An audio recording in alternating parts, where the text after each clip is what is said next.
Bicara dengan Hati, where we speak from the heart about things that matter. Hari ini kita kedatangan a very special guest, a social entrepreneur that have broken ways di Indonesia, have impacted millions of people melalui platformnya kitabisa.com. Ayo kita ngajak Mas Alfa Timur, CEO dan co-founder Kitabisa, or also known as Timmy. How are you, Timmy? Hi, Hello, Timmy. I'm good. Thank you so much for inviting me. Wow, it's a very special moment, Timmy. Pertama datang ke kantor YCAP. This is my second time. Oh yeah, second time. Yeah. That's right. Long time ago. Long time ago, yeah. Tapi I've known you dari Jejaka, single, anak kampus, Waktu berambisi, punya mimpi. Sampai sekarang mimpinya sudah diwujudkan lewat Kitabisa, luar biasa berkembang. Sampai sekarang jadi ayah. Yeah, OMG. thank you, Dua Congratulations, bulan. Thank you, first of all. What does it feel? Where are you in your happiness scale? Kalau cerita kita orang luar ya, fast forward begitu. Where are you in that happiness scale? Yeah, I think having kids change a lot of people's lives gitu ya. That's the biggest highlight. Baru 2 bulan juga Mbak, jadi sleepless night biasa lah ya. Nggak tidur, ganti tugas sama istri. Sama yang menarik itu mungkin ini ya, jadi ya kalau stres jadi kayak gampang buat cheer up-nya, kayak ngelihat wajah anak tuh langsung kayak beda gitu kan, kayak jadi ada therapeutic activity gitu kind di of rumah. kind of benar-benar yang kayak magic aja gitu, ngelihat dia tuh langsung kayak plong gitu.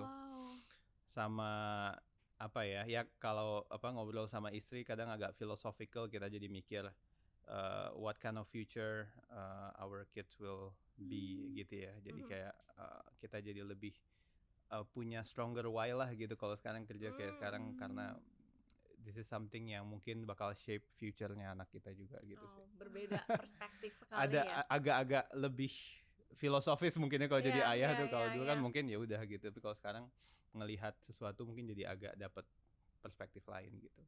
Iya. Kalau nggak salah anaknya dinamain Alam. Why is it? Is it like nature? Why is it alam semesta? So ini Why? beneran bicara dengan hati ya, mulai dari family dulu. Alam, kenapa alam? Oke, jadi kita percaya orang belajarnya harus dari luar, tidak hanya di bilik-bilik kelas sih. Jadi belajar dari alam gitu, dan kita pengen memberikan kebebasan anak kita nanti buat belajar dari siapapun, dimanapun, dari alam semesta gitu ya. Dan kalau istri saya kebetulan kerjanya di bidang growth gitu kan, jadi kayak ini cocok sama growth mindset nih. Iya emang harusnya gitu. Aku aja mikirin itu. Iya kan, alam langsung growth mindset gitu, untuk selalu mau belajar. Mau belajar terus kayak nggak usah di sekolah pun, tapi juga di luar. Di luar gitu, dan ketemu orang from strangers, from different economy level gitu kan.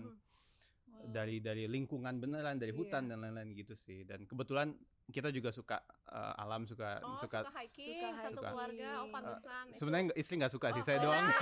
Tapi aku paksa istri ikut sempat beberapa kali. She loves itu kalau dipaksa hiking mau. Makanya. Tapi she loves greeneries gitu suka.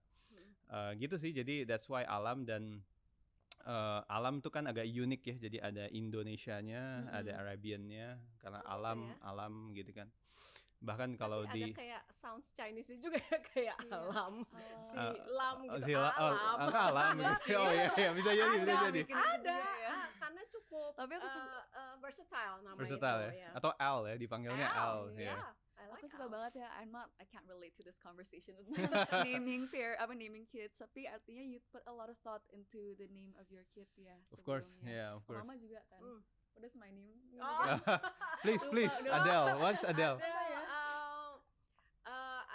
Ada Adele, Odilia, right? I think one of the name actually means great, little but wealthy. So tiny but wealthy, tapi wealthy for good. Karena the second name-nya I think talk about kindness, talk about nobleness. Second name-nya apa? Odilia. Oke, itu dari Yunani. Odette.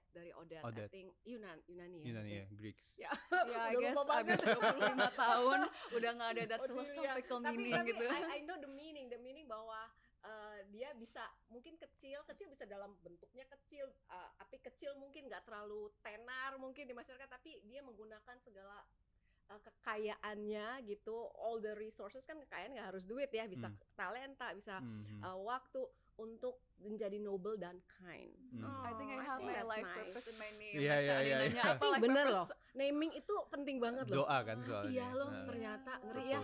Indirectly. Aku doain juga deh anak. Namain bener ya.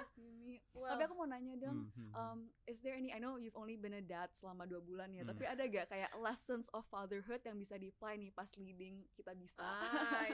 Apa tuh? Interesting.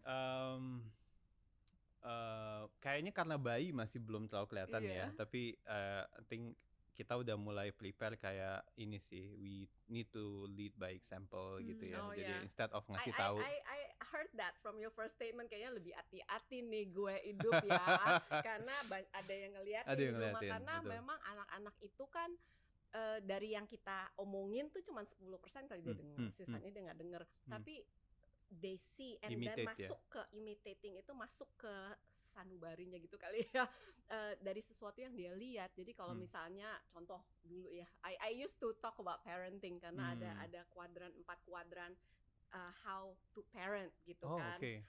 Isinya apa aja Mbak? Ini mau langsung konsultasi. Sekarang parenting. Jadi ada I need to rehearse this in my mind. Pertama, ada jenis orang tua yang terlalu permisif. Karena saking takut anaknya berontak, semua dikasih. Kalau nggak salah Diana Berman namanya, si dari Harvard, permissive. Ada yang the other side, cuek. Bahkan to the point yang negligible aja, ya serah deh, kayak cuek gitu, tapi jadi kayak nggak merhatiin kan. Yang di sini ada authoritarian yang pokoknya harus gini, harus gitu, tiger mom gitu ya. Tiger mom, ada yang di sini demokratik. Nah, the point of this quadrant, anak baru 1 ya, belum punya banyak sampel gitu. Point of this quadrant, bukan ada yang satu yang terbaik untuk yang lain. Definitely demokratis is nice gitu ya, tapi depending on the personality of the child. Ada anak yang nggak bisa demokratisin, emang harus otoritatif. Ada anak yang memang agak a little bit permissive in the certain kind of way. Misalnya sesuatu yang kalau temen-temen sih kayak misalnya kasih nyoba alkohol gitu ya ke anak, nge-wine, mendingan dia nge-wine pertama sama kita kan dibanding sama temennya gitu. Jadi ada permisif di bagian itunya. Jadi it's actually a mix of style, di mana dicocokkan dengan personality anaknya, karakter anaknya gitu. Nah, itu yang memang kita bisa tahu dengan berjalannya waktu tentunya ya. So that's actually more of like an art ya, karena harus it's an art karena ngaduknya berapa persen permisif, berapa persen otoritatif gitu. Tapi juga semuanya naturally lah, you don't actually like go nggak inget-inget teorinya dulu gitu. Karena harus otokratik gitu. Tapi intinya frameworknya itu. Crash program on parenting. So Mas Timi datang ke sini thinking he's gonna speak about social entrepreneurship, dapat lesson tentang parenting. So anyway, Kita Bisa tuh udah menjadi kayak household name, right? Udah gak usah dijelasin ya, kayak apa kita bisa dari sebuah mimpi. I mean, I remember we talk about it dan 2014 kali ketemu Mbak Vero kan waktu 13 bahkan ya. Iya, itu kayaknya baru di awal banget, tapi I'm very proud now Kita Bisa udah jadi verb. Ya kan, kita bisain aja, kalau perlu ini kita bisain aja gitu. Tapi my fear dari dulu, tim verifikasi yang nerima ini jangan sampai ada bad image terhadap company gitu. Have you done anything since then? Apa ada penjagaan di mana-mananya itu? Karena pernah kejadian juga ya, aku waktu itu kan nelpon kamu yang yang urusan Cak Nur apa segala macam, Cak Budi yang urusan itu OJK kan, sambil bereaksi di Metro TV rame, I was like oh my god tuh kan kena gitu. So have you done any protection to the name, karena penting banget. To be honest, that's what keep me up at night lah ya gitu. That's the only thing, ngejagain trust, amanah gitu ya. Amanah. Dan we did a lot of iterations since day one gitu ya. Kita juga look up to GoFundMe, crowdfunding di luar lah ya. Sama mereka juga the biggest enemy is this gitu kan. Mau pakai teknologi, mau pakai paperwork. Tapi in short, what we do adalah sekarang we have kind of like 4 layers of verification, protection. Okay. protections lah gitu ya. Jadi satu, in short aja administratif sih soalnya. Yang pertama, everyone yang submit campaign harus KYC, standar kayak fintech lah Mbak ya, foto, selfie, KTP, nama, jadi orangnya jelas, nggak fictions. Yang kedua adalah kalau dia submit stories, storiesnya juga misalnya kalau dia sakit kita minta dokumen rumah sakit.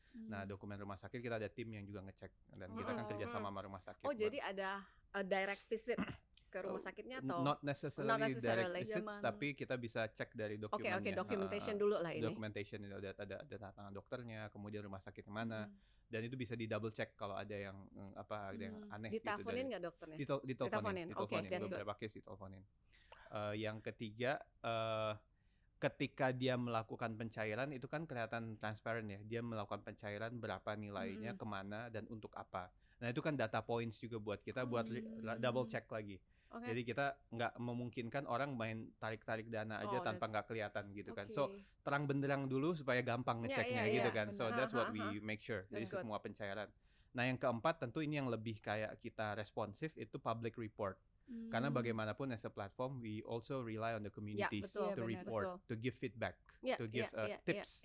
Dan we have tim investigasi. Atau bercandaan tim tuh tim suuzon gitu ya. Jadi kerjanya emang trust and safety lah ya kalau bahasa lainnya.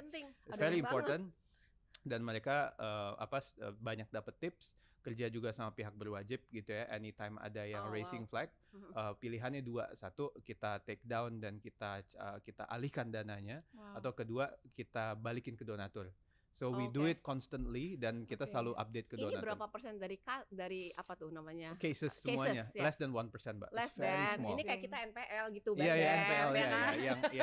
Yang ada aja lah namanya orang bandel mah ada pasti gitu. ada. Tapi I'm very happy, artinya progress sudah jelas dari zaman kita ketemu pertama kali. That was my first fear. Iya kan? Lalu verifikasi udah jadi 4 layer gitu kan, luar biasa.